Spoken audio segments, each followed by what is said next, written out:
Orang kalau mengedepankan ilmu pasti timbulnya sombong, pasti, karena dia merasa punya ilmu. Akhirnya apa? Ngetes orang. Kalau bicara ilmu, iblis lebih pintar. Musuh yang terbesar kan diri sendiri. Rasulullah bilang, maka kita introspeksi terus kekurangan kelebihan kita supaya kita selalu menghujat diri sendiri.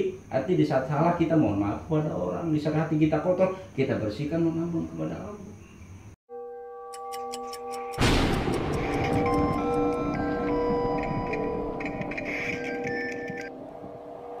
Oke teman-teman, jadi malam ini di sesi ini adalah sesi ngulik. Nah, jadi buat teman-teman yang nggak tahu sesi ngulik itu apa, sesi ngulik itu adalah dimana gua ngobrol, ngebahas suatu permasalahan sama para praktisi. Nah, kebetulan nih alhamdulillah di depan gua ini udah hadir, udah datang. Beliau udah nyempatin waktunya buat ngobrol bareng sama kita. Nah, beliau ini spiritual. Oke, jadi di sebelah kanan gua dia juga mau ikut ngobrol bareng sama kita. Jadi dia juga banyak pertanyaan di seputar spiritual. Ya, jadi nggak usah berlama-lama, kita langsung kenalan aja sama mereka. Oke, dari Mamang dulu. Ya, terima kasih. Assalamualaikum warahmatullahi wabarakatuh. Waalaikumsalam warahmatullahi wabarakatuh. Alhamdulillah, dengan izin Allah kita dapat bertemu dalam rangka untuk mengulik sebuah pengetahuan, sama-sama kita belajar di sini. Semoga hasil daripada kulikan ini ada manfaatnya buat kita untuk mengetahui pelajaran-pelajaran yang belum kita tahu. Amin, amin. Ya, untuk selanjutnya dipersilakan mau bertanya tentang apa. Insya Allah kalau memang dijawab akan terjawab. Oke, baik Mang. Ya. Kalau saya boleh tahu, sebenarnya Mamang ini udah berapa lama sih Mang jadi spiritual? Ya, kalau bicara lama, ya mungkin lama. Tapi di sini memang tidak mengandalkan atau merasa Mamang ini merasa praktisi ataupun spiritual. Jadi bahasa-bahasa tersebut hanya orang yang menilai memang kata praktisi atau spiritual, tapi memang tidak mengedepankan itu. Yang memang kedepankan adalah membantu orang yang minta pertolongan, hanya itu. Kalau bicara lama memang bantu dengan syarat doa-doa untuk menyembuhin berbagai macam penyakit. Di antara gangguan-gangguan penyakit santet, buka aura, dan hal-hal yang dibutuhkan orang-orang yang mencari hal demikian. Oke.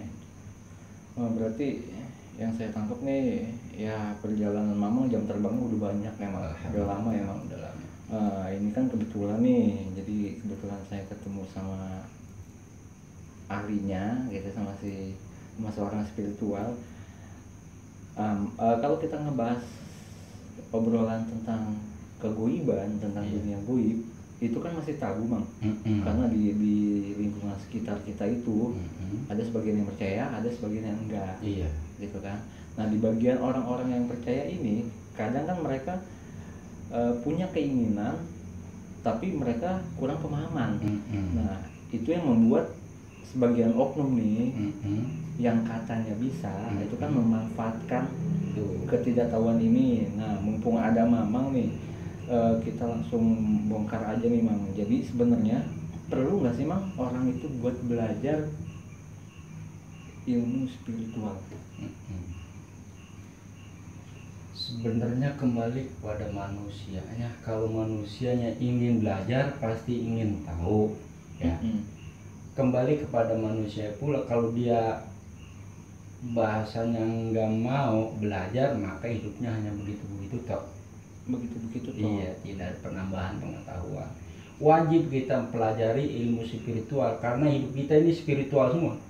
Oh gitu. Karena kita identik dengan gaib. Ya, benar. Kenapa identik dengan gaib? Ya kan Allah bilang, wa ma khalaqtul jinna wal insa illa liya'budun. Tidak aku ciptakan jin dan manusia hanya ibadah kepadaku. Kan bahasa jin kan gaib. Jadi kita berhubungan dengan gaib. Allah gaib, makanya kita berhubungan, makanya kenali gaib.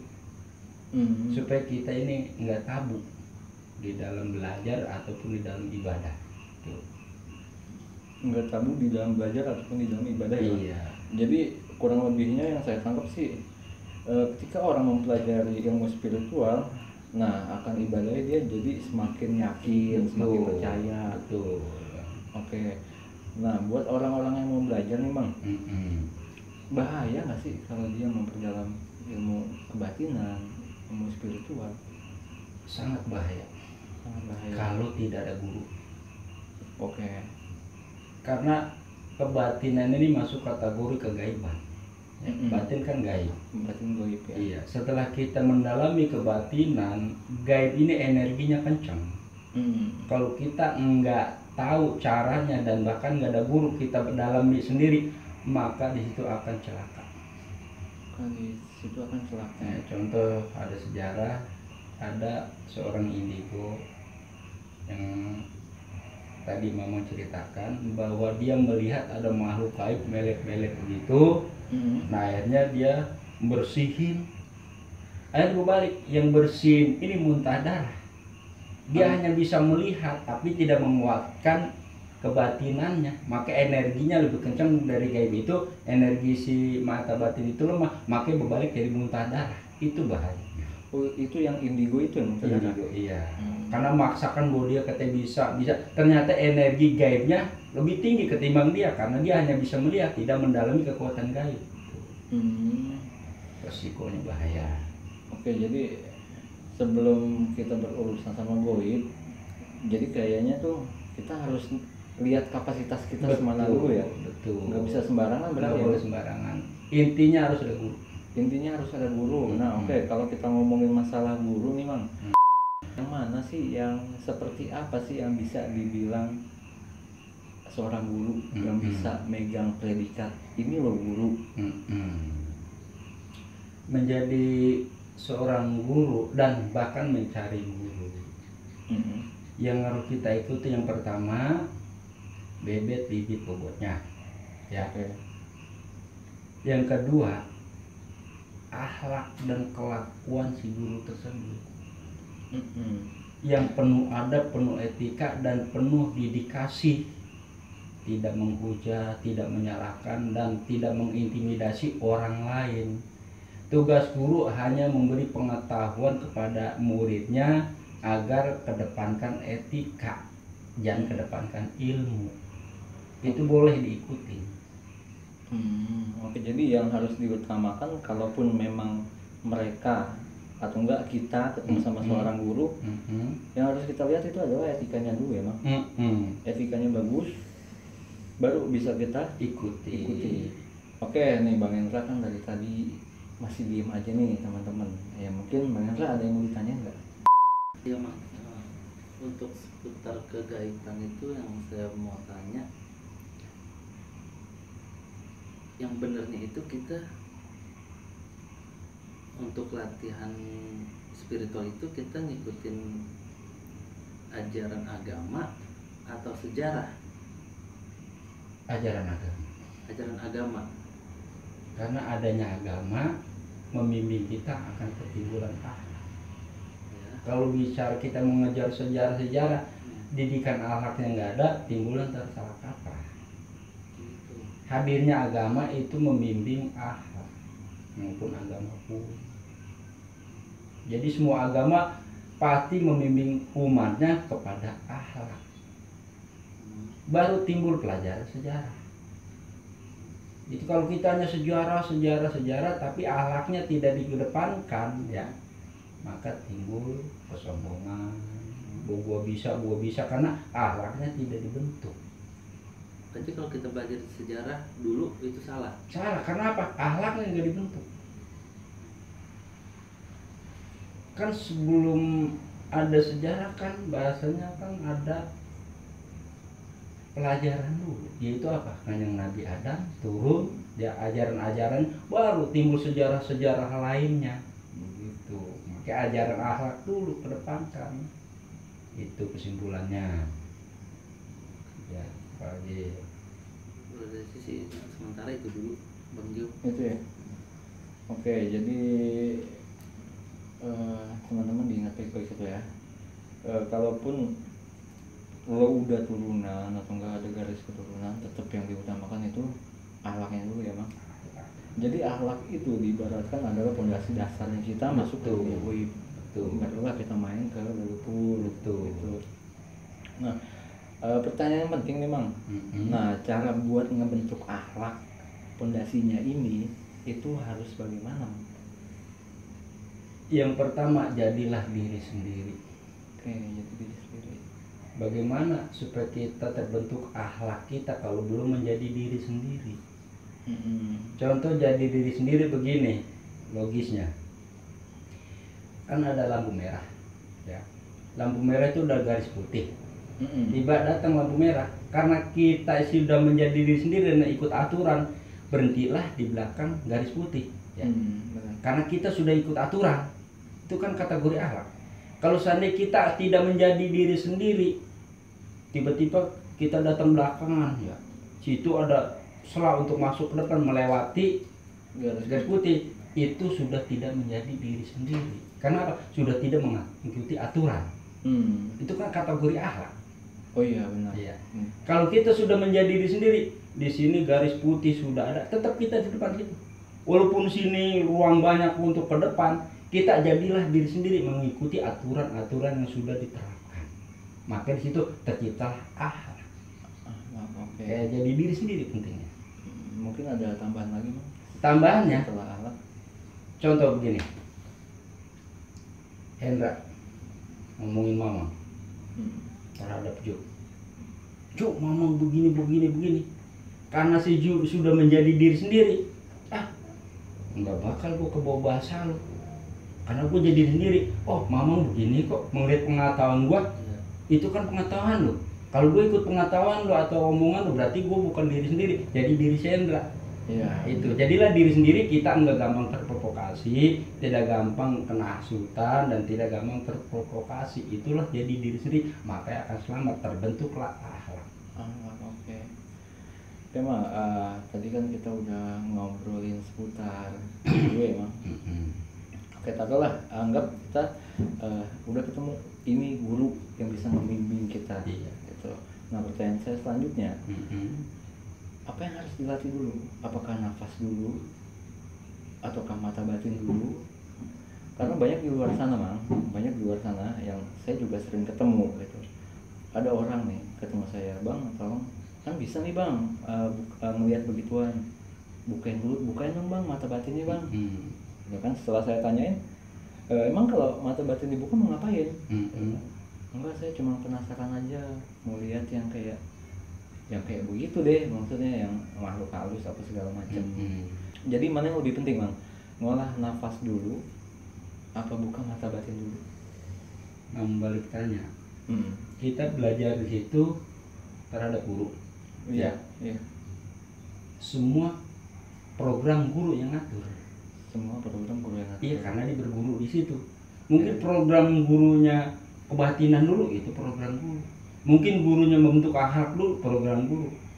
Jadi semua kembali kepada si guru tersebut.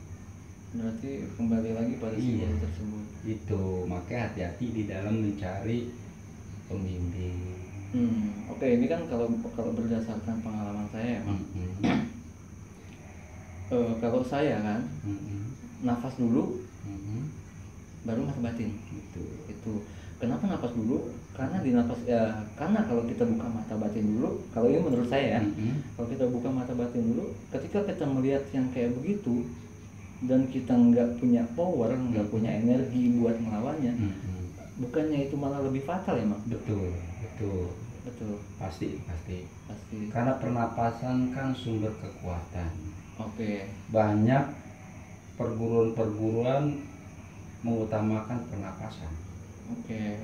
Itu kan pernapasan itu kekuatan dari kebatinan. Tuh. Nah, kalau Mamang sendiri ini punya murid nggak? Alhamdulillah banyak. Alhamdulillah banyak ya. Oke, jadi buat teman-teman, Mamang punya murid, jadi ada kemungkinan kalau lo pada mau belajar bisa datang ke Mamang nih. Boleh kan Mang? Dipersilakan. Nah, tuh. Jadi dengan baik-baik ya, kalau ada yang mau belajar atau nggak mau konsultasi di seputar ilmu spiritual, bisa ke Mamang. Mamang mau apa ya, Mang? Amin. Dengan izin Allah Mamang. Ini dari tadi Bang Hendra kayaknya diem aja nih, Mang. Iya, Tegang iya. banget ya. Ada lagi yang mau ditanya nggak? Ditanya. Bang Hendra. Oke. Iya, Silakan silakan. Bang Jo. Gini Bang, yang saya mau tanyain tuh cara melatih olah pernapasan Iya. itu gimana caranya? Kalau di pelajaran Mamang dasar dulu, dulu waktu latih pernapasan yang pertama Mamang baca alif sampai yang bernapas. Alif, ba, ta, sa, jim, ha, ho, dal, dal, sampai selanjutnya itu berulang-ulang latih pernapasan. Dari situ timbul jadi ada kekuatan di situ. Jadi cara ngelatih itu tuh pernapasan. Ada juga macam-macam cara ngelatih, macam-macam. Ada yang begini, duduk terpaku, tarik nafas sampai semampunya dia berapa menit dan detiknya. Jadi macam-macam metode untuk pernapasan. Ada yang yoga kan, ada yang begini, ada nafas macam-macam. Ya, itu kembali kepada basicnya masing-masing. Itu. Jadi nggak harus begono begini tertentu, enggak, banyak cara-caranya. Itu untuk melakukan latihan pernapasan itu berapa lama ya, Bang? Ya tergantung dari keyakinan kita. Tergantung keyakinan Iya, kita. sebenarnya nggak ada batas sih, nggak ada Nggak ada batas. batas. Selama pelatihan apa nggak ada batas. Selama kita masih merasakan butuh ya jalani. Oh, gitu. Ya kalau kita perlu ya seumur hidup. Seumur hidup. Iya, karena itu kan belajar kita. Karena itu kan belajar. Iya benar. Jadi nggak terbentuk harus sekian waktunya, enggak. Karena di sini kan bukan ilmu pelajaran mau ya, ngelatih tentang keyakinan diri. Oke. Telah yakin kepada diri sendiri, artinya yakin bahwa saya ada rasa kuat terhadap izin Allah. Maka itu kan yakin. Telah yakin bahwa kita mampu untuk nulung atau nolong orang dengan keyakinan kita bahwa Allah selalu memberikan kekuatan ya. Kita yakin doain orang. Maka timbul karena keyakinan tersebut, alhamdulillah orang itu sembuh. Karena keyakinan. Apapun sumbernya keyakinan. Gitu. Nah, di sini juga perlu menggarisbawahi. Hati-hati di dalam belajar ya. Banyak sekali pelajaran-pelajaran yang kadang salah daripada ajaran yang sesungguhnya. Ya. Ada yang belajar zikir di air ada yang zikir di kebun ada yang zikir di kuburan ada. Nah, di sini tergantung kita yang menilai. Ya, kalau merasa itu nggak cocok, ya lepas. Kalau di sini pelajaran di sini menerapkan kita zikir di sini tidak ngemu dan tidak zikir di kebun, tidak di air, zikir di rumah cukup. Kenapa? Kita bukan ngilmu, kita sini adalah menggapai cintanya Allah. Dengan berzikir kita menggapai cintanya Allah, nggak perlu ritual. Dengan zikir di rumah sendiri, dengan yakin kepada Allah dimanapun kita bisa. Abdul di rumah, apalagi di masjid. La ilaha illallah, la ilaha illallah. Semakin kita yakin maka akan diberi kesehatan dari oleh Allah. Karena Allah itu maha segalanya. Jadi sekali lagi hati-hati namanya belajar. Ya, jangan salah arah. Tuh logikanya kita zikir di air atau di kebun atau apa itu larinya ilmu. Orang kalau mengedepankan ilmu pasti timbulnya sombong. Pasti. Karena dia merasa punya ilmu. Akhirnya apa? Ngetes orang. Dan selanjutnya kalau kita sudah ngilmu, jangan diharap kita punya wibawa. Kenapa? Kesombongan menghancurkan kita. Orang sombong banget apa? Karena mengedepankan ilmu. Kalau bicara ilmu, iblis lebih pintar. Ya. Bicara ilmu. Jadi di sini memang enggaknya adalah penerapan tentang cinta kepada Gusti Allah yang Maha Agung. Yang memang terap di sini juga, memang tidak mengajarkan lu harus zikir sekian ribu. Tergantung mampunya mereka. Zikir dihitung-hitung itu bukan berarti kita artinya menggapai ilmu. Wah, gue zikir dapat sekian terus gue begini. Enggak. Zikir dihitung kenapa? Itu ngetes fisik kita. Fisik kita ngatas mampu dapat 1000 zikirnya, berarti mampunya segitu fisik kita. Jadi tidak ada kategori nggak ikhlas, itu cuma ngetes kemampuan fisik kita. Jangan ada kasalah bahasa, wah zikirku dihitung nggak ikhlas, jangan ke situ. Bicara ikhlas dan tidaknya hanya dia dan Allah yang mau tahu gitu. Jadi kalau di sini Mamang pakai zikir hitung itu bukan berarti ikhlas dan tidak, hanya mengetes kemampuan Mamang zikir sampai berapa mampunya gitu. Dan tidak ada indikasi namanya ilmu. Ya. Itu aja. Selanjutnya apa lagi? Oke, jadi Mang yang saya tangkap di sini emang ilmu kan itu luas ya Mang. Betul. Ada ilmu kebatinan, ada ilmu lain-lain, ilmu napasan gitu. Jadi metode di Mamang ini itu ilmu mengkaji diri ya Mang. Betul. Mengkaji diri karena dari kita mengkaji diri, kita tahu diri kita, baru kita tahu Tuhan kita. Betul. Ya benar ya. Nah jadi buat teman-teman, kalaupun kalian mau belajar tentang keilmuan atau enggak di bidang dunia spiritual, disesuaikan sama kebutuhan masing-masing. Betul. Betul. Kalau dia mau mencari ridho Allah, mau mencari cinta Allah, bisa ke Mamang. Nah kalau dia mau nyari ilmu kebatinan ya bisa ke orang lain di luar sana. Betul. Gitu ya, Kalau Mang? bicara ilmu. Iya, kalau bicara ilmu. Kalau kita sudah yakin akan la ilaha illallah ya, itu ilmu apa juga ada. Kalau kita lari ilmu, Iya benar. ada kumpul situ. Tapi kan kita sudah terdoktrin bahasanya dari orang-orang yang tadinya basicnya ilmu, jadi ngedepankan ilmu. Padahal di la ilallah sumbernya ilmu. Oke. Nah, terus satu pertanyaan nih Mang. Maaf sebelumnya ya. Iya. Kan banyak perguruan di luar sana ya Mang. Iya. Enggak cuma satu, mungkin ada Betul. ribuan. Iya betul. Nah, di tempat Mamang itu ada proses baiat juga nggak sih? Nggak ada. Nggak ada. Nah ini seru nih Mang. Seru tapi agak sedikit sensitif. Iya.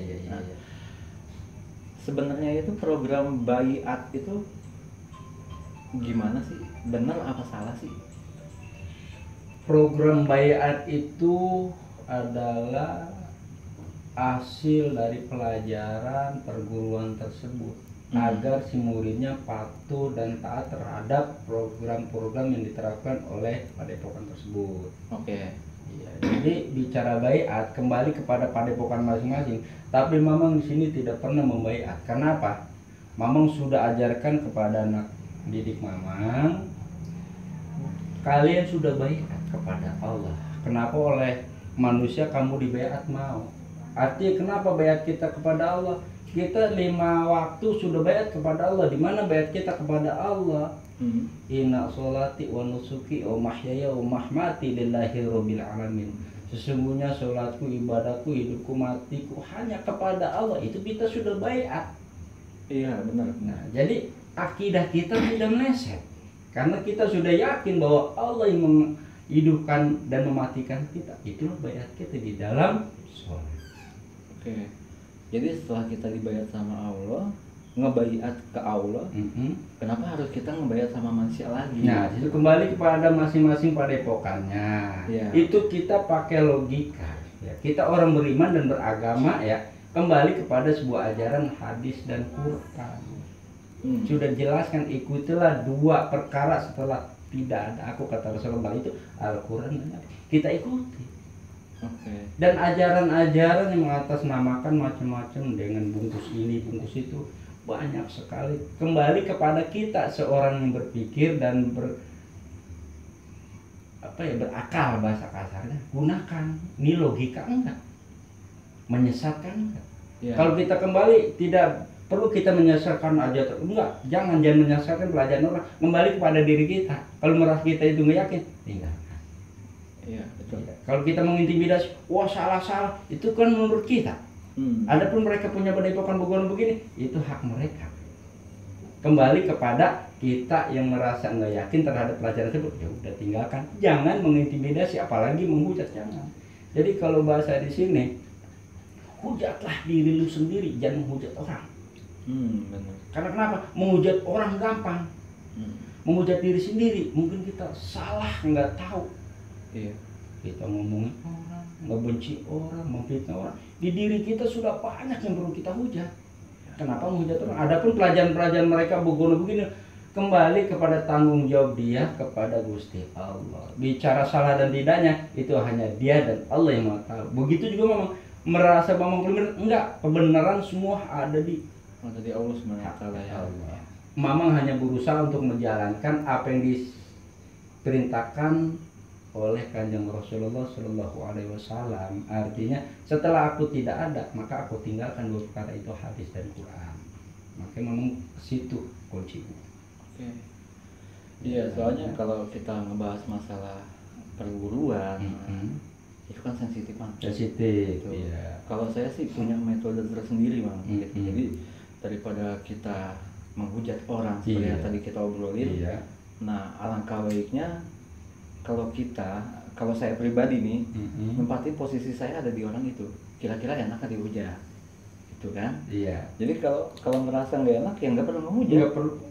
Orang tua semua udah ada tanggung jawabnya masing-masing. Betul. Gitu. Jadi yang penting urusan kita sama Allah aja. Nah itu. Sama jadi kita selamat. Benar. Sekali lagi jangan sekali-kali kita ikut pelajaran-pelajaran menghujat A, B, C, D. Jangan. Kenapa? Diri kita pun belum tentu benar. Benar. Ini sumber kesalahan. Maka musuh yang terbesar kan diri sendiri. Rasulullah bilang, maka kita introspeksi terus kekurangan kelebihan kita supaya kita selalu menghujat diri sendiri. Arti di saat salah kita mohon maaf kepada orang, di saat hati kita kotor kita bersihkan, mohon ampun kepada Allah. Jadi intinya jangan menyalahkan orang lain, apalagi menghujat, jangan, karena belum tentu orang itu salah. Ini sih udah jadi masalah umum di sekitar kita ya, Bang.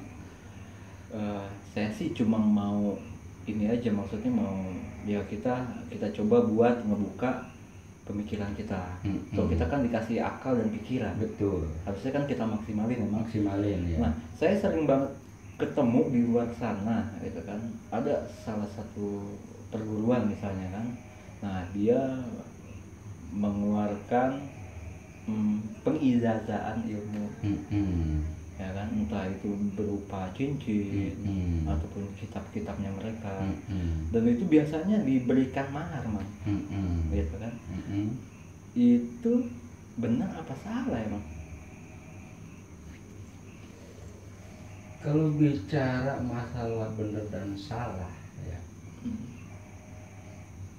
kita tidak bisa mengucap ya. Artinya kalau bicara logikanya, memang ada dasar begini pendapat para orang-orang belajar. Gua kan dulu belajar pakai duit. Ya, kembali jawabannya itu. Ya wajar lu sekarang pakai duit bayar gua. Dengan gua ijazahkan ini dengan mahar. Itu kan jawabannya gitu. Kembali semua kepada dirinya sendiri. Bicara kalau memang kita hidup di dunia seperti Rasulullah menyampaikan agama dibayar. Oh enggak. Bahkan nyawa taruhan ya. Kembali lagi kalau kita yakin mensyiarkan agama tanpa kita dengan mahar, dengan itu, dengan ini, kalau kita yakin kita hanya menjalankan amanah ya. Kalau masalah mahar itu kembali sih kepada perguruan tersebut atau padepokan tersebut. Ya, kembali di sini yang Rasulullah bawa untuk umatnya tablik, sidik, amanah.